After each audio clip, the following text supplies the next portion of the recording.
ဒီနေ့ Mitchell ရုပ်ရှင်ဇာတ်ကားလေးစပြီးတော့မှယုံတင်တယ်ပေါ့နော်ဆိုတော့သမီးလေးနဲ့ရုပ်ရှင်သွားကြည့်ဖို့စဉ်းစားထားတယ် so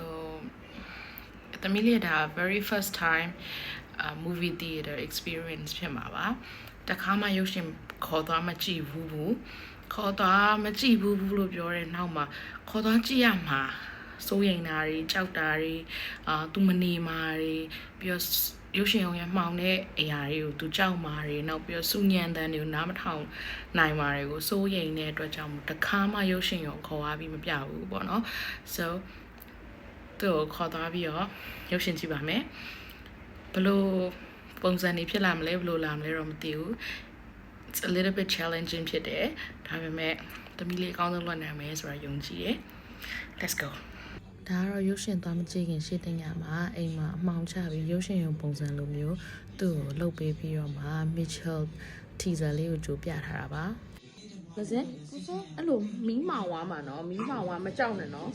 မမီရှိရနော်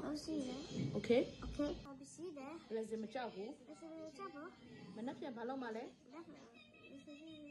ဘာလဲရုပ်ရှင်ကြည့်မယ်ဘယ်တော့မှလဲရုပ်ရှင်တော့မယ်သူ့ရဲ့ပထမဆုံးရုပ်ရှင်ကြည့်တဲ့တွေ့ကြုံမလို့ရုပ်ရှင်ုံတည်တံခေါ်ရတာမျိုးမဟုတ်ဘဲနဲ့မှာသူသွားနေကြ shopping mall တွေမှာရှိတဲ့ရုပ်ရှင်ုံပဲခေါ်သွားတယ်ညမှုနေကြသွားနေကြနေရဖြစ်တဲ့အတွက်ကြောင့်သူ့တော့အရန်စိတ်နာမျိုးမဖြစ်အောင်လို့ဒီနေရာကိုရွေးပြီးခေါ်သွားတာပါလူတွေအရန်မများရင်စိတ်လည်းသိမ့်မရှုံအောင်လုပ်လဲပါတယ်ဒီနေ့ကတော့ Mitchell ယုံတင်တဲ့ first day ပါဒီကားလေးက autism awareness ကိုရိုက်ထားတဲ့ကားလေးဖြစ်တဲ့အတွက်ကြောင့်မလို့သမီးလေးနဲ့ရအောင်သွားကြည့်ဖြစ်တယ်ပေါ့နော်ရုပ်ရှင်ထဲမှာလည်းပါတယ်လို့ပေါ့ public area တွေမှာသူတို့နဲ့သွားရတာလည်း challenging တော့ဖြစ်ပါတယ်ဒါပေမဲ့သူတို့ကအဲ့နေရာတွေကိုသွားဖို့ရန်တော့ထိုက်တန်တဲ့ကလေးလေးတွေပါရုပ်ရှင်မစခင်မှာအမေနဲ့ဆရာမမှားချားနေရပြတ်သွားမှာနော်ပြတ်သွားမှာနော်ပြန်ပြီးပြတ်သွားမှာဟိုရဘူးနော်တိတ်မှာနော်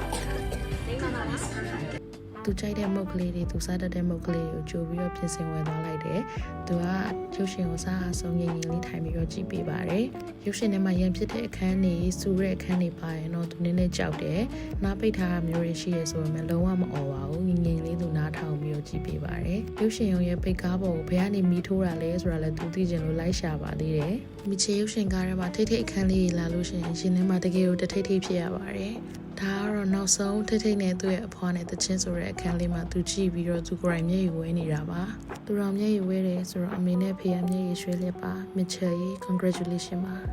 ဒီနေ့ရုပ်ရှင်ကြည့်ရပြောလားပြောလားမကြည့်ရုပ်ရှင်ကြည့်ပြောလားသမီးလေးရဲ့ another milestone လေးကိုမှတ်တမ်းတင်ခဲ့တာပါ see you in the next video bye